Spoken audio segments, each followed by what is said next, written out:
ስለ ወሊድ መቆጣጠሪያ ወይንም ስለ ኮንትራሴፕሽን አይነቶችና እንዴት ይሰራሉ የሚለውን ዛሬ በዚህ ቪዲዮ እንነጋገራለን። የወሊድ መቆጣጠሪያ ታስቦበት ታቅዶ የሚወሰድ እርግዝና እንዳይፈጠር የሚያደርግ መንገድ ማለት ነው። የመጀመሪያው ባሪየር ሜትድ ወይንም ደግሞ መሰናክል በመፍጠር እርግዝና የምንከላከልበት መንገድ ማለት ነው። መሰናክል በመፍጠር ስንል ግንኙነት ከመደረጉ በፊት የሚደረግ ሲሆን የወንድ የዘር ፈሳሽ ወደ ሴቷ ብልት ውስጥ እንዳይገባ ያደርጋል። ከነዚህ መካከል ኮንዶም፣ ሁለቱም አይነት ኮንዶም የሴት የወንድ እንዲሁም ደግሞ ዲያፍራም ናቸው።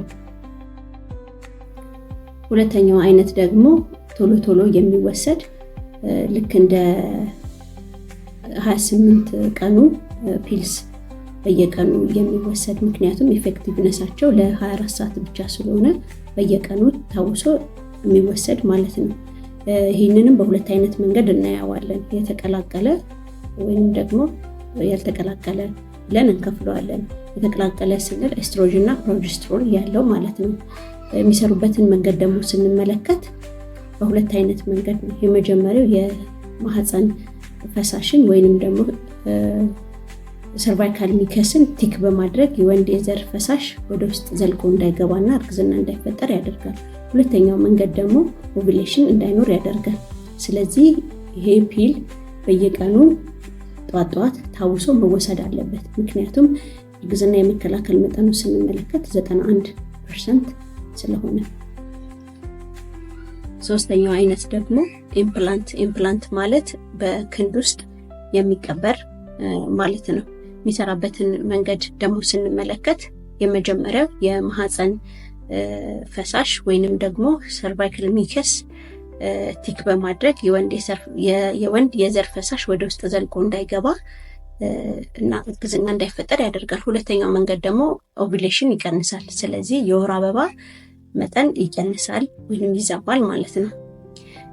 ልክ ይሄ ደግሞ እንደወጣ እርግዝና ከ3 ወር እስከ 8 ወር ሊቆይ ይችላል ሳይፈጠር፣ ወይንም ደግሞ አንዳንድ ሴቶች ላይ እስከ 1 ዓመት እርግዝና ሳይፈጠር ሊቆይ ይችላል ከወጣ በኋላ።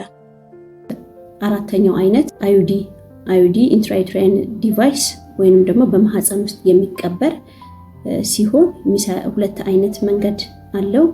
ሆርሞናል እና ነን ሆርሞናል ተብለው ይከፈላሉ። ነን ሆርሞናል በውስጡ ኮፐር የያዘ ሲሆን የሚሰራበትን መንገድ ደግሞ ስንመለከት ስፐርመሳይድ ወይንም ደግሞ የወንድ ፈሳሽ ዘርን በመግደል እርግዝና እንዳይፈጠር ያደርጋል።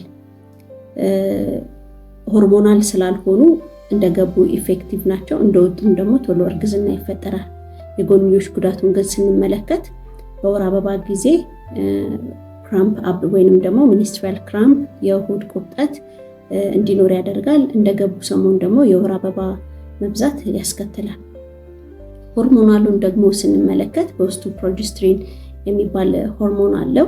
የሚሰራበትን መንገድ በሁለት አይነት መንገድ ሲሆን የመጀመሪያው ኢምፕላንቴሽን እንዳይፈጠር ወይንም ደግሞ እርግዝና ተፈጥሮ ግድግዳው ላይ የማህፀን ግድግዳ ላይ እንዳይፈጠር ላይኒንጉን ቲን በማድረግ በማቅጠን እንዳይፈጠር ያደርጋል። ሁለተኛው መንገድ ደግሞ የሰርቫይካል ሚከሱን ቲክ በማድረግ እርግዝና እንዳይፈጠር ያደርጋል ማለት ነው።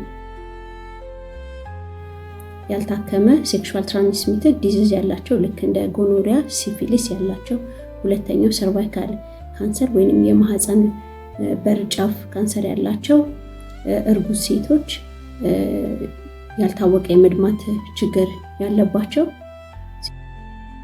አምስተኛው መንገድ ደግሞ ኢንጀክተብል ወይንም ደግሞ በመርፌ የሚሰጡ በተለምዶ ዲፖፕሮቬራ የሚባሉ ሲሆኑ በየ3 ወር የሚወጋ አይነት ሲሆን የሚሰራበት መንገድ ኦቭዩሌሽን በመቀነስ ስለዚህ የመጀመሪያ ጊዜ ላይ የወር አበባ መቀነስ ወይንም መዛባት ይፈጠራል።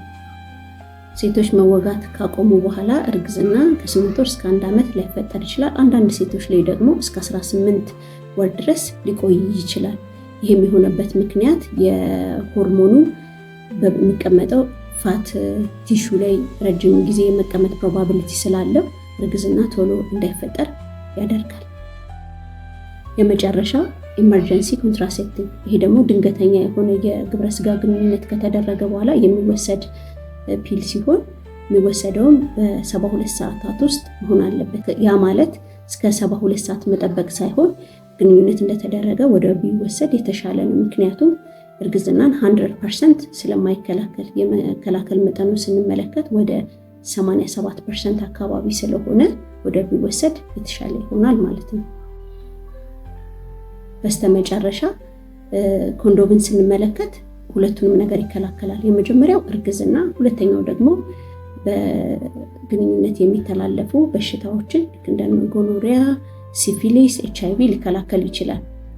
ሆርሞናል የሆኑት ደግሞ ያው እርግዝና ብቻ ይከላከላሉ። የጎንዮሽ ጉዳታቸው ደግሞ እርግዝና ሊያዘገዩ ይችላሉ። የጡት ህመም፣ አላስፈላጊ ክብደት፣ ሃይፐርቴንሽን ሊያመጡ ይችላሉ። ነን ሆርሞናል የሆኑት ደግሞ ያው አለርጂክ ሊያመጡ ይችላሉ። ማሳከክ፣ ብልት አካባቢ ማሳከክ ሊኖር ይችላል። ኢንፌክሽን፣ እንዲሁም የብልት አካባቢ ሽታ ሊያመጡ ይችላሉ። ምንም አይነት ኮመንት ጥያቄ ካለ ኮመንት ሴክሽን ላይ አስቀምጡልኝ። ይሄ ለርን ዊዝ ዶክተር ኮኪ ዩቲዩብ ቻናል ነው። ላይክ፣ ሰብስክራይብ ማድረጋችሁን እንዳትረሱ።